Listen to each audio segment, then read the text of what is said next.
Vamos a abrir la Biblia, hermanos.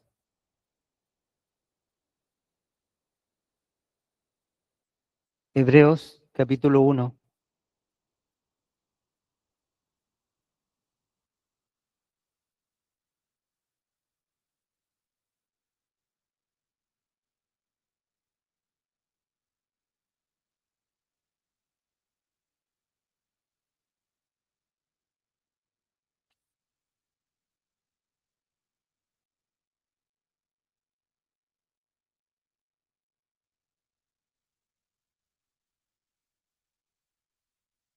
Amén. Vamos a leer desde el versículo 3 en adelante.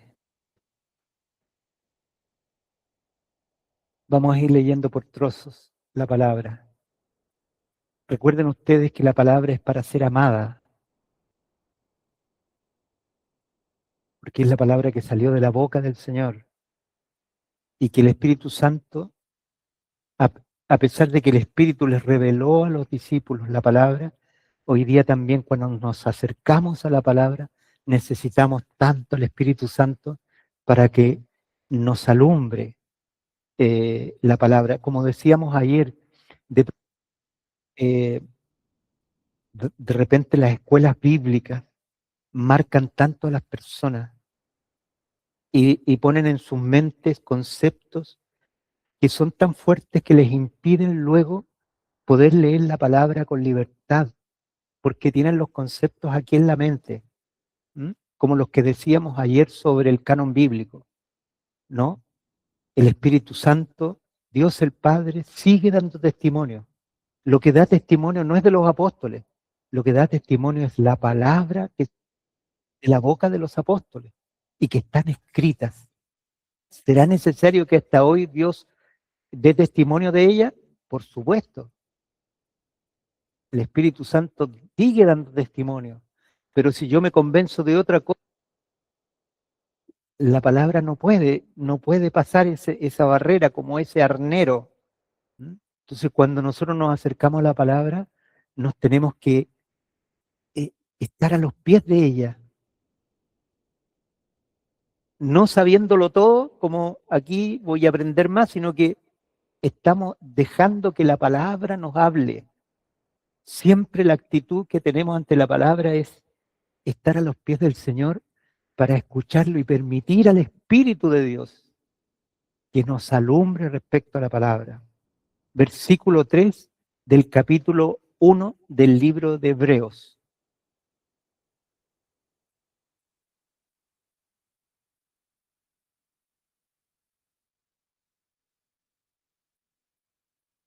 Dice, Él es el resplandor glorioso de Dios.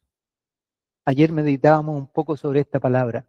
Él es el resplandor glorioso. Hermanos, cuando el Señor dice glorioso, está hablando de las obras que Él hace, porque son gloriosas. El instrumento que tiene el Padre es la palabra. Y aquí dice el resplandor glorioso de Dios. O sea, la gloria de Dios siempre se manifiesta a través del Hijo de Dios. ¿Mm? El resplandor, así le llama a Jesús, el resplandor glorioso de Dios. Jesús es el resplandor glorioso de Dios. No vayamos a saltar sobre la silla, hermano, porque hay que cuidarla. La imagen misma de lo que Dios es. Eh, yo estoy leyéndola detenidamente eh, para que la meditemos la palabra, lo podamos comer la palabra. Dice, la imagen misma de lo que Dios es. ¿Quién es la imagen de Dios? Jesús, pero dice, es la imagen misma. Jesús es la imagen misma de Dios. Por eso que cuando se nos pide que tengamos los ojos fijos en Jesús, algunos por ahí nos han acusado que somos solo Jesús, porque nombramos mucho a Jesús. Hermanos, nosotros creemos en la Trinidad, pero nosotros sabemos que al Padre solo se puede conocer a través del Hijo. O sea, una persona que adora a Jesús necesariamente se va a encontrar con el Padre. Es necesariamente porque Jesús es la imagen misma del Padre. ¿Se dan cuenta? Y entonces dice, y el que sostiene todas las cosas con su palabra poderosa. ¿Quién sostiene todas las cosas? Yo. ¿Qué dice aquí? Él sostiene todas las cosas. Si nosotros miramos el mundo macro, nosotros tenemos que saber que el universo, hermanos, nosotros estamos vivos porque Él quiere. Tu vida la sostiene el Señor. Mi vida la sostiene el Señor. Tu trabajo lo sostiene el Señor.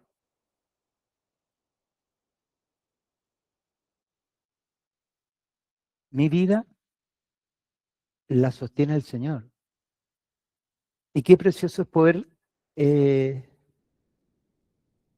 poder meditar sobre eso, porque nuestra vida no la sostiene otra persona, ni la sostiene alguna fuente económica que nosotros tenemos, sino que quien la sostiene es el Señor, porque aquí dice, Él sostiene todas las cosas, y dentro de esas todas cosas, nosotros somos la miniatura chiquitita, pero Él sostiene, ¿no? Todas las cosas con la palabra de su poder. Imagínense ustedes que esa palabra se apartara un poco de nosotros. ¿Qué pasaría? Y a veces el Señor, yo me acuerdo de las palabras que el Señor le dijo a Pedro. A Pedro le dijo algo tremendo. Le dijo, el diablo te ha pedido para zarandearte como a trigo. Miren, el diablo te ha pedido para zarandearte como a trigo. El diablo le dijo a Dios, entrégame a Job y ya va a ver lo que va a hacer. O sea que él estuvo diciendo, apártate un poquito de él y va a entregar hasta la abuelita, ¿no? Eh, pero Jesús cuando dice eso sobre Pedro, dice, pero yo he rogado que tu fe no falte. A pesar de el fracaso de Pedro, la fe de Pedro no faltó. A veces nosotros pensamos que pasar una prueba, seamos como los jovencitos que terminan con el sombrero puesto y todo bien, pero a veces terminamos todos chasconeados, pero saben, lo que triunfa es la fe. A veces nosotros quedamos medio chascones, ¿no? Estoy mirando al hermano Nano, eh, pero saben, el que triunfa es el Señor. O sea, Pedro triunfó. Algunos ven que Pedro fracasó, pero a pesar de que él había negado al Señor, ¿saben lo que triunfó? Justo la oración de Jesús. Él dijo, que tu fe no falte. Aunque andes tirado debajo de la silla, la fe de Pedro nunca faltó. En cambio, Judas nunca tuvo fe. Y el fin de él fue muy triste, ¿no? Pero en cambio, hermanos, eh, Pedro, el Señor lo restauró. Qué bonito es poder sentir, saber. Hay cosas que Dios quiere que nosotros sepamos. Una de estas cosas es esta, que nosotros no dependemos de un hombre, no dependemos ni siquiera de nosotros, dependemos del Señor. Y que Él nos sostiene. Hermano, miren, Él nos sostiene. Mira tu vida.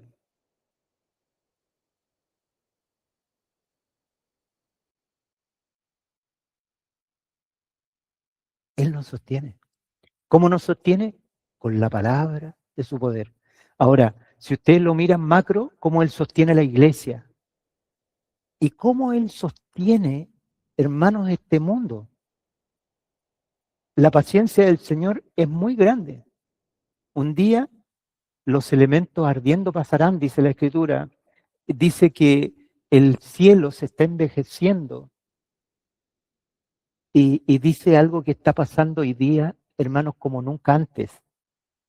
Dice que la creación está en dolores de parto hasta que se manifiesten los hijos de Dios.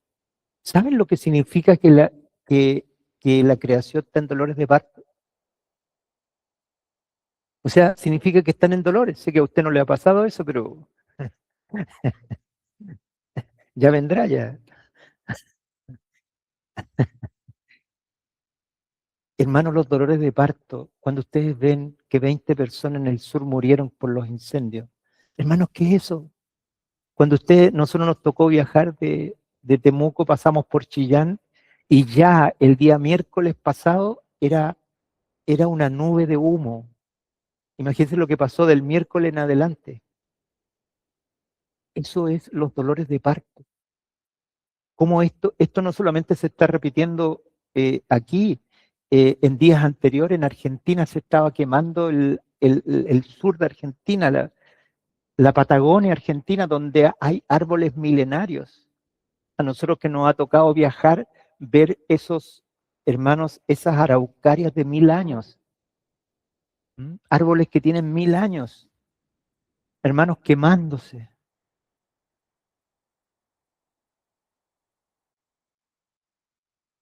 Están sucediendo cosas en el ambiente, las lluvias torrenciales que matan gente, las tormentas, y qué decir de los terremotos. Eh, la creación está de parto. ¿Y esto qué significa? Que viene el Señor.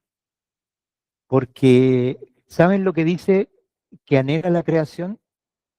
La creación anhela entrar a la libertad de los hijos de Dios. O sea, el día que Adán pecó, toda la creación que había sido encomendada al hombre cayó bajo las garras del diablo. Y cuando cayó bajo las alas del diablo, hermano, la única salida que tuvo la creación fue el día en que Jesús victorioso puso su pie sobre la cabeza del enemigo y lo venció en la cruz.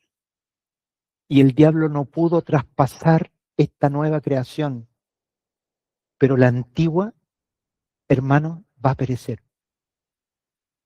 La antigua está diciendo, queremos revestirnos de eternidad. Nosotros, hermanos, hemos sido llamados a ser de Dios y a ser eternos. Y la creación también anhela eso.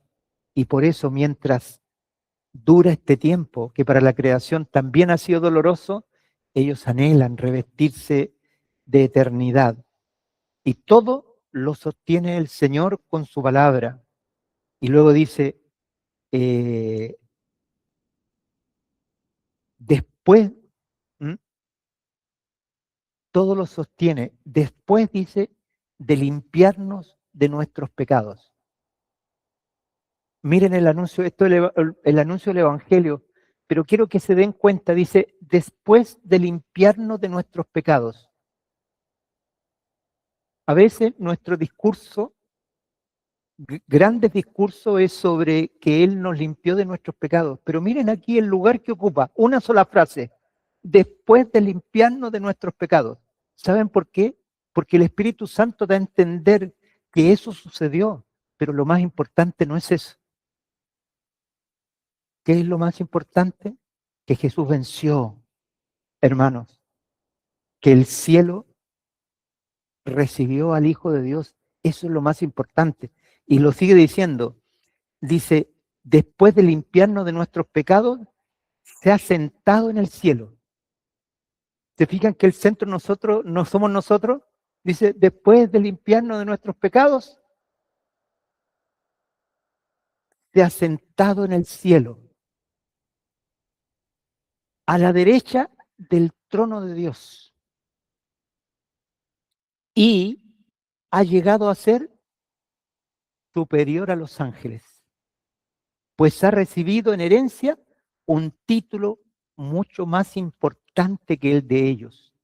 Aquí se menciona a los ángeles, hermanos, y se menciona que Jesús está sobre los ángeles. El apóstol Pablo lo dice de otra manera ahí en Filipenses capítulo 2, que los invito a buscarlo. Filipenses capítulo 2 dice exactamente lo que está aquí escrito en Hebreos, pero lo dice de otra manera, como es el Espíritu Santo, cómo nos va mostrando la verdad como de diversas formas.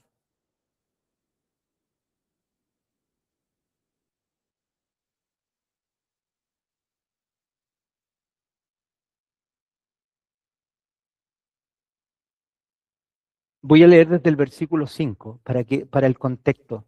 Dice, tengan unos con otros la manera de pensar propia de quien está unido a Cristo Jesús.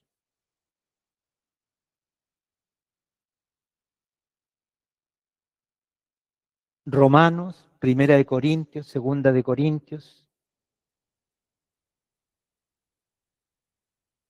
Gálatas, Efesios, Filipenses.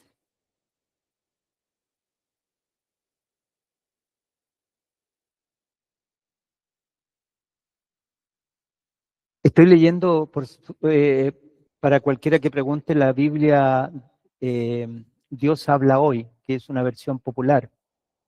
Si a ustedes les parece que sería interesante leer la otra versión, me lo dicen para que la leamos fuerte y la podamos comparar. ¿Mm?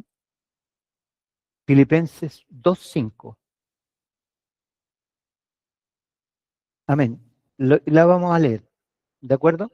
Mientras se apresta el hermano que tiene el micrófono para correr.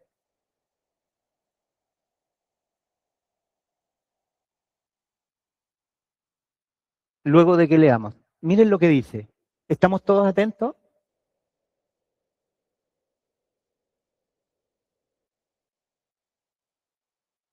¿Estamos todos? Dice, tengan unos con otros la manera de pensar propia de quien está unido a Cristo Jesús.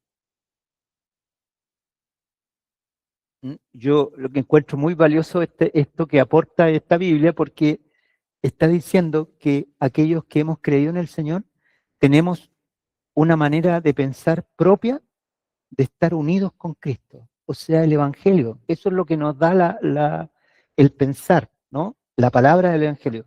El cual, aunque existía con el mismo ser de Dios, no se aferró a su igualdad con él, sino que renunció a lo que era suyo y tomó naturaleza de siervo, haciéndose como todos los hombres, presentándose como un hombre cualquiera, se humilló a sí mismo, haciéndose obediente hasta la muerte en la cruz. Por eso Dios le dio el más alto honor. Por eso Dios le dio el más alto honor y el más excelente de todos los nombres, para que ante ese nombre concedido a Jesús doblen todas las rodillas en el cielo, en la tierra y debajo de la tierra, y todos reconozcan que Jesucristo es Señor para gloria de Dios Padre. Cuando aquí la Escritura dice, perdón, si será necesario leer la otra versión, hermano Nanito.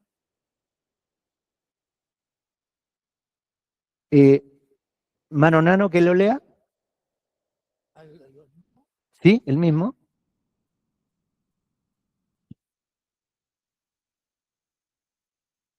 Dice, haya pues en vosotros este sentir, que hubo también en Cristo Jesús, el cual siendo en forma de Dios, no estimó a ser igual a Dios, como cosa a que aferrarse, sino que se despojó de sí mismo, tomando forma de siervo, hecho semejante a los hombres.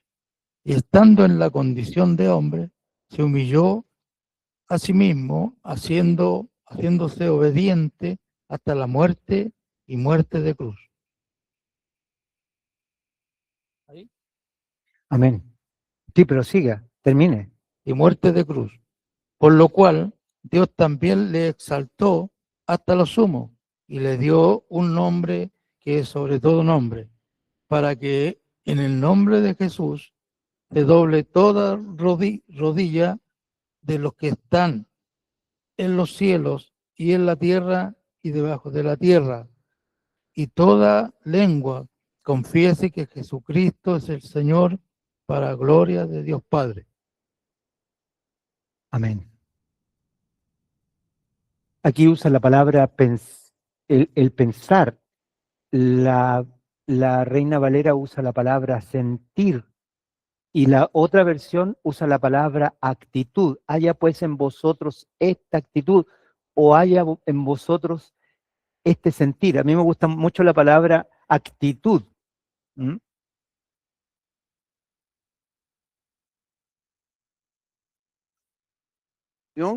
Con Mashiach Yeshua. Amén. Y muestra el camino de la victoria de Jesús. ¿Cuál es el camino de la victoria de Jesús? Jesús, no siendo pecador, él nunca hizo su propia voluntad, siempre fue la expresión del Padre. O sea, lo que el Padre quería expresar, lo expresó Jesús, negándose a sí mismo y no aferrándose a que Él era Dios, ¿no? No aferrándose a que Él mismo era Dios. Y se humilló primero tomando forma de hombre y luego se volvió a humillar siendo hombre, se hizo obediente hasta la muerte. Y por tanto, dice, Dios le exaltó y le dio el nombre que es sobre todo nombre. O sea, se fijan que es lo mismo que está diciendo Hebreos, pero aquí en Hebreos menciona a los ángeles. ¿Por qué menciona a los ángeles? Porque la primera creación, hermanos, Dios gobernó el universo con los ángeles. Cuando ustedes leen, por ejemplo, Apocalipsis, ustedes van a encontrar que dice que Dios le habló al ángel en los aires, que le habló a los ángeles en el mar. O sea, Dios tiene ángeles que están en los lugares estratégicos no solo de la tierra, sino del universo, y a través de ellos gobiernan. Por ejemplo, cuando Apocalipsis muestra cómo es el cielo, muestra el trono y dice que hay 24 ancianos sentados ahí alrededor del trono. Esos 24 ancianos sentados alrededor del trono son los ángeles con los cuales Dios gobierna el universo. Entonces, cuando aquí dice, y se doblará toda rodilla en el cielo, cuando dice, se doblará toda rodilla en el cielo, quiere decir que los que se arrodillan son los ángeles. ¿Se acuerdan cuando esos 24 ancianos se sacan las coronas? Y cuando se sacan las coronas se postran, se están postrando ante Jesús y ante el Padre. ¿Se fijan? O sea, el Señor Jesús tomó un nombre que es sobre todo nombre. No sé si esto es para que pare de hablar o para que siga hablando. Para que siga. Amén. Gracias, hermana. Entonces, cuando dice superior a los ángeles, hermano, es verdad, es lo verdadero. El Señor Jesús heredó un nombre, Dios lo puso sobre todo. Y los ángeles son inferiores de Él y los ángeles hoy día doblan sus rodillas ante el Señor y lo adoran. ¿Cuál es nuestra posición, hermanos, en todo esto? Y aquí lo vamos a seguir leyendo. En este libro de Filipenses, la Escritura dice que Dios le dio el nombre que es sobre todo nombre, para que al nombre de Jesús se doble toda rodilla de los que están en los cielos, o sea, los ángeles, en la tierra, o sea, la humanidad, y toda lengua confiese que Jesús es el Señor, para gloria de Dios Padre. Quiere decir que después, hermanos, del pecado de Adán, donde el diablo tomó la batuta de la creación terrena y donde el discurso del diablo es hace lo que quieras. Nosotros estamos en el último tiempo porque vemos que una de las cosas que Satanás ha destruido casi por completo es la autoridad. ¿Se fijan? Los padres no quieren ejercer autoridad sobre sus hijos. Las autoridades gubernamentales les prohíben tomar autoridad sobre los hijos. O sea, hay toda una maquinación para que se cumpla el propósito del diablo. ¿Y cuál es el propósito del diablo? El desgobierno. Se fija que la autoridad no se vea. En cambio, mira lo que hizo Dios. Dios levantó a su hijo y lo puso como autoridad. ¿Y cuál ha sido nuestra actitud frente a eso? Hemos creído. ¿Qué hemos creído? Primero, que Jesús nos ha salvado, es el Salvador, pero también hemos creído que Él es el Señor. Cuando dice toda rodilla se doblará, nosotros reconocemos que Jesús es Señor.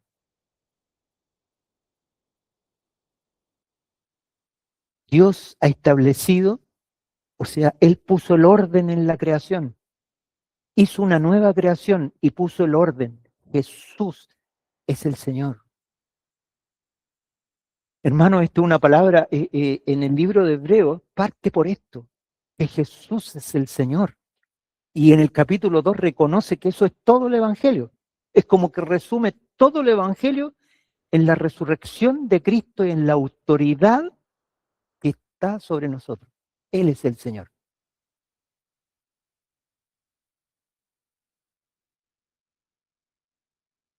En Más los cerca. cielos, en la tierra que somos nosotros, y también dice, y debajo de la tierra. ¿Qué significa el debajo de la tierra? ¿Los que están esperando en Cristo? No. Oh, amén. Ustedes recuerden que hay demonios que están en prisiones eternas bajo el mar, ¿no? Y entonces lo que quiere decir que Jesús no es solamente Señor de los ángeles, sino también es Señor de los ángeles caídos. También Jesús es Señor sobre el diablo, porque el diablo, a pesar de sus diabladas, está bajo, no puede ir más allá de lo que el Señor le permite. ¿Mm? Recuerden ustedes que un día el diablo va a ser atrapado y también va a ser guardado bajo las prisiones en la tierra por 1000 años. ¿Mm? Así dice la Biblia. Entonces, mire, el gran tema del capítulo 1 es el señorío de Cristo, el lugar que ocupó después de haber muerto por nosotros. Pero el tema principal no es que murió por nosotros, sino el tema principal es Jesús, la cabeza, porque todo lo que viene después viene como fruto de eso, hermano Luis. El versículo 6 dice, en cual siendo en forma de Dios, no tuvo por usurpación el ser igual a Dios.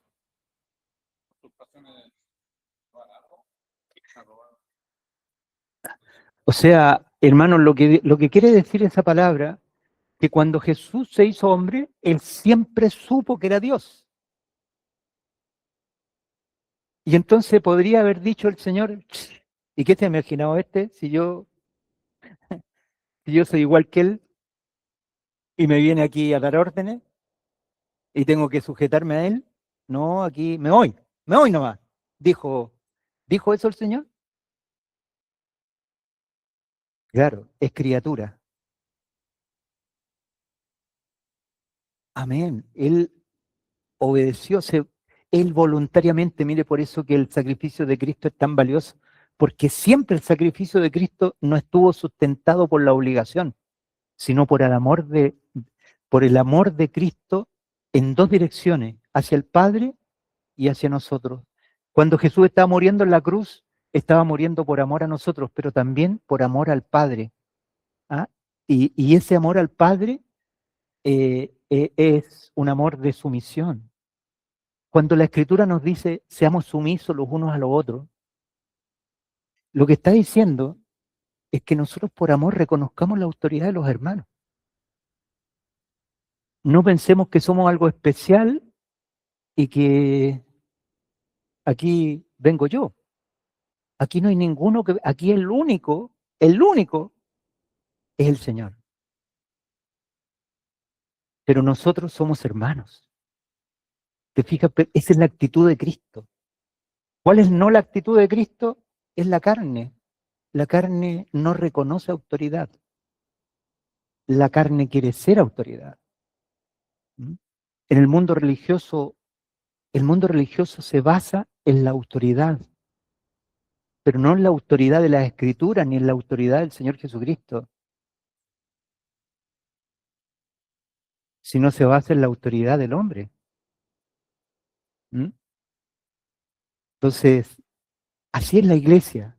Y ahora, ¿qué significa que en la iglesia no hay sumisión?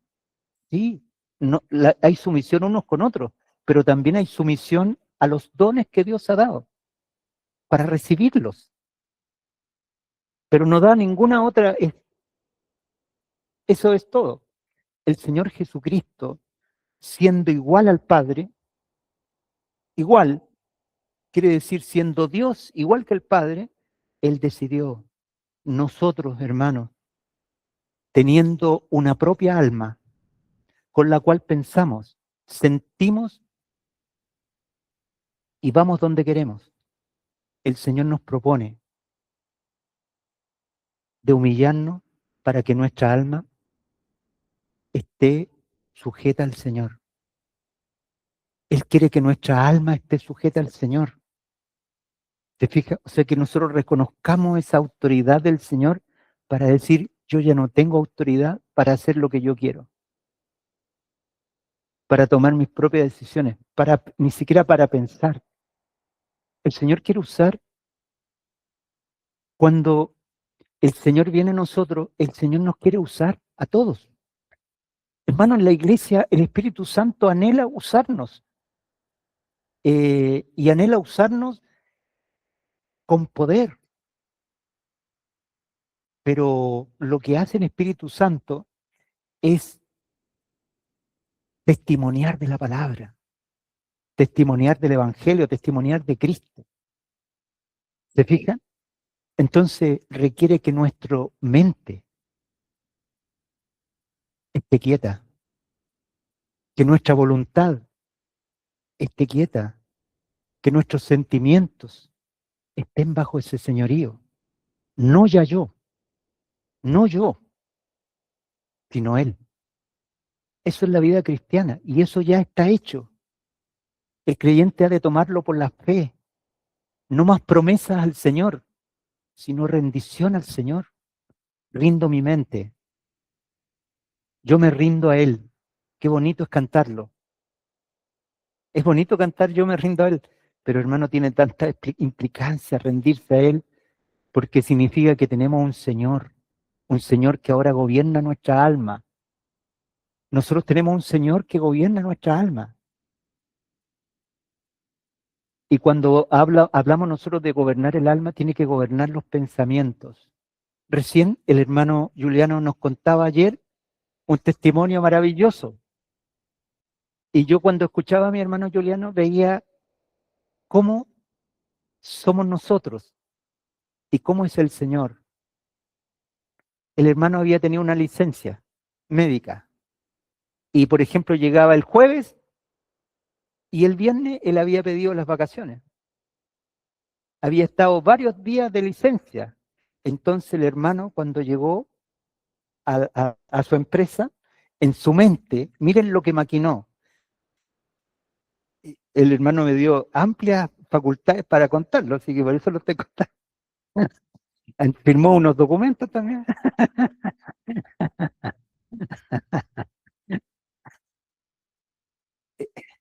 Y entonces llegó a la empresa y lo primero que empezó a ver que habían contratado a otro chofer y se pasó la película completa. Me van a echar. Lo primero que pensó. Y después pensó, no me pueden echar si no me dan las vacaciones. Y entonces estaba listo, dice que, y empezó a pensar que iba a ir a la inspección del trabajo. Tenía toda la maquinaria lista para tirarse cuando el jefe le dijera cualquier cosa, le iba a decir, me voy a la inspección del trabajo y dejo la escoba. Y de repente el jefe le dice, él le dice, mira, ¿por qué contrataron? No, porque tú te vas a ir de vacaciones. Por eso contratamos a otro chofer. Así que mira, hace esto y ándate de las vacaciones. Y todo lo que el hermano pensó, ¿se fijan cómo es nuestra iniquidad? ¿Se fijan lo que es la mente cuando no está con el Señor, sino que está... Sí, el hermano quería venir al retiro, se había dispuesto, pero como venga, con guerra, como sea, pero el Señor ya le tenía abierto el camino. Y así pasa con nosotros. Nuestra mente es inigua. Nuestra mente siempre está pensando en salvarnos. Está viendo la salida. A mí me dio mucho gozo ayer escuchar a la Julita, que hacía mucho tiempo que quizás nunca la había escuchado, hablar del amor por su marido. Qué lindo fue escuchar eso, hermano. Fue bonito porque siempre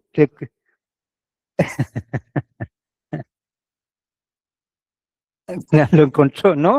Que aquí los milagros suceden, pues, hermano.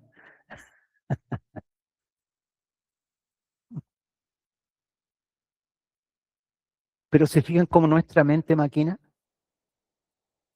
cómo siempre nos queremos soltar, nos queremos solucionar las cosas con nuestra mente. Y el Señor dice, el impío es como las ondas del mar. ¿Cómo son las ondas del mar? Siempre están en movimiento. Siempre está, la mente siempre está salvándose, mirando, y no, y si el otro hace esto, yo voy a hacer esto otro, y no, que siga nomás, yo ya tengo el plan B. ¿Le ha pasado eso? Y el Señor quiere que nosotros no tengamos plan B, sino que nuestro plan sea Cristo, que nuestra mente esté sujeta al Señor. Y entonces no nos vamos a pasar películas de los hermanos, no nos vamos a pasar películas de qué van a decir, qué van a hacer, nada de eso. Igual el sentimiento, me siento, lo que siento, sujeto a Cristo. Y nuestra voluntad sujeta a Cristo. ¿Saben por qué? El Señor, cuando habla de morir, no está hablando que mi alma muera. Miren, parece una contradicción lo que yo voy a decir. Cuando el Señor nos propone la cruz, no está diciendo que lo que hace la cruz con nosotros no es matar nuestra alma, sino sosegarla. ¿Saben para qué? Para que los afectos de Cristo nos atraviesen. El Señor quiere usar nuestra mente. Cuando nuestra mente está ocupada, el Señor Jesús no puede usarnos. ¿Te fijas? Porque tenemos ya claro lo que vamos a hacer, lo que vamos a decir. ¿Mm? Y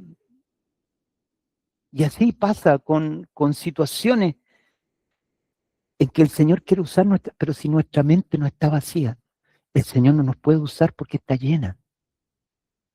Tenemos juicios sobre esto, tenemos pensamientos sobre lo otro, de repente estamos bien con el marido, le llamo está bonito, pero mañana el marido se desliza y cambia de bonito vas a ser feo, chascón.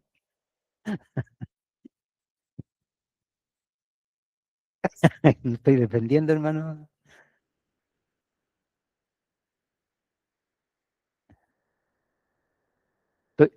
Sí, todavía estamos en el versículo 3.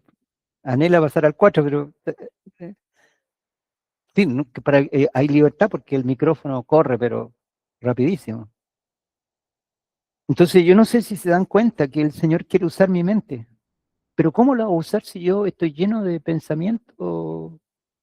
eh, pensamientos salvíficos, donde me trato de salvar de las situaciones del trabajo, de las situaciones de la casa? Me trato de salvar de la vertida. Cosa dura, pues, difícil. Así que hay que pensar harto. Pero el Señor no quiere que yo me salve, porque Él ya me ha salvado. Quiere que mi mente solamente esté en la cruz, significa que permanezca ahí y, y que él pueda usar mi mente.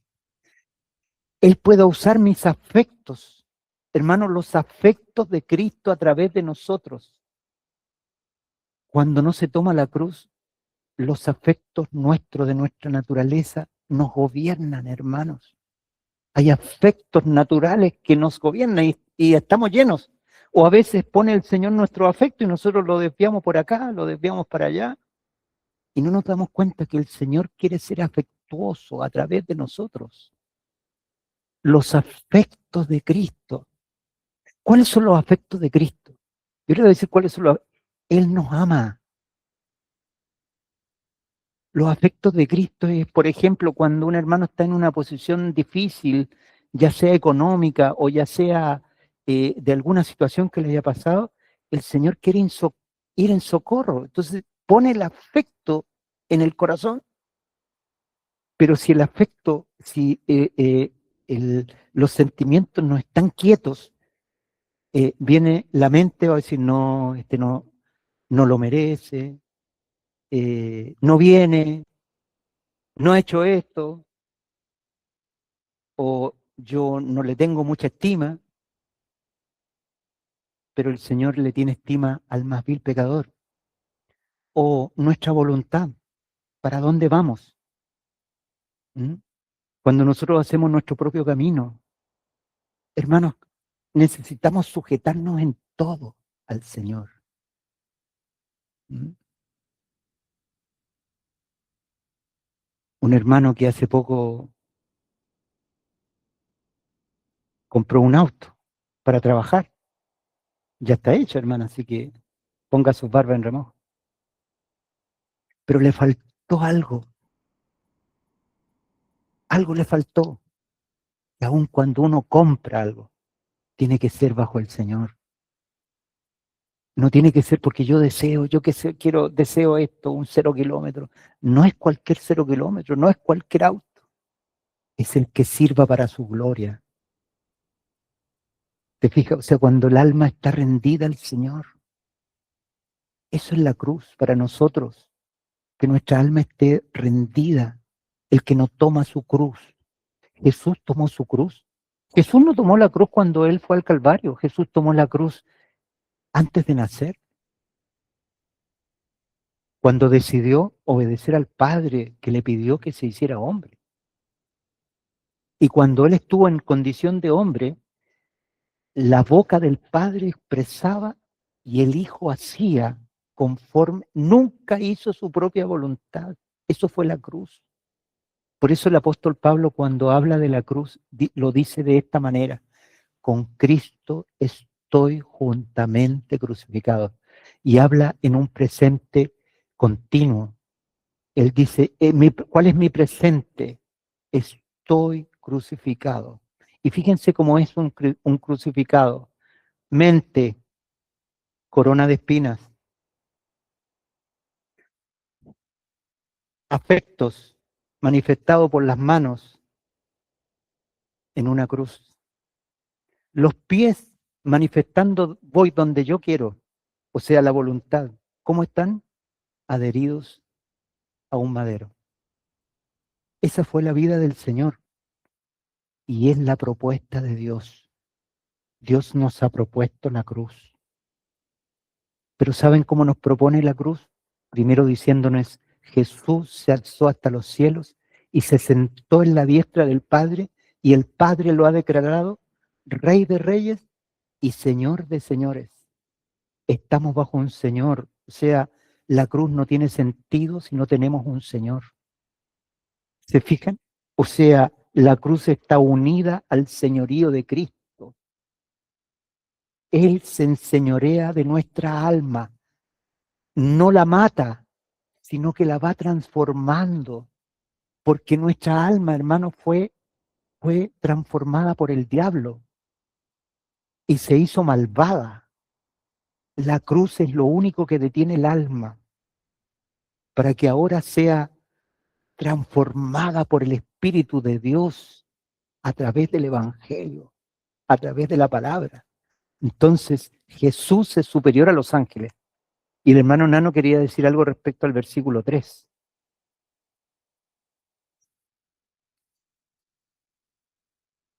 Viene el atleta del micrófono, ahí rápidamente. Estoy medio corneta también, hermano. Lo que quería expresar, hermano, es que el versículo 3 me llamó mucho la atención. O sea, el final del versículo 2 dice que ahora los hablaba por el Hijo en estos tiempos. Claro. O sea, hemos llegado a este tiempo, Sí, ¿cierto? Hemos llegado. Porque dice, por tanto, habiendo hablado tiempo pasado, ¿en quién dice hablado por el Hijo? ¿A quién constituyó heredero de todo? O sea, es una palabra importante. Heredero de todo. ¿Y por quién asimismo se hizo el universo? ¿O por quién? Ahí le está diciendo por quién se hizo. ¿Cierto? Estamos hablando claro, de Cristo. de Cristo, ¿no? Sí, El cual siendo el resplandor de su gloria y la imagen misma de su sustento, que dice aquí sustento, que claro. me llamó mucho la atención porque sustento es alimento, ¿cierto? Y también sostener, es lo mismo. A quien sustenta todas las cosas. ¿Por qué sustenta todas las cosas?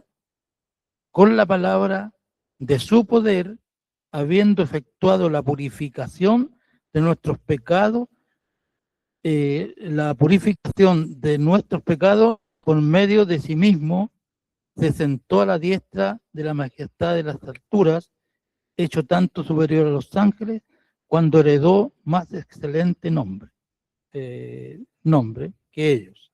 ¿Cierto? Entonces, para mí, mi entendimiento,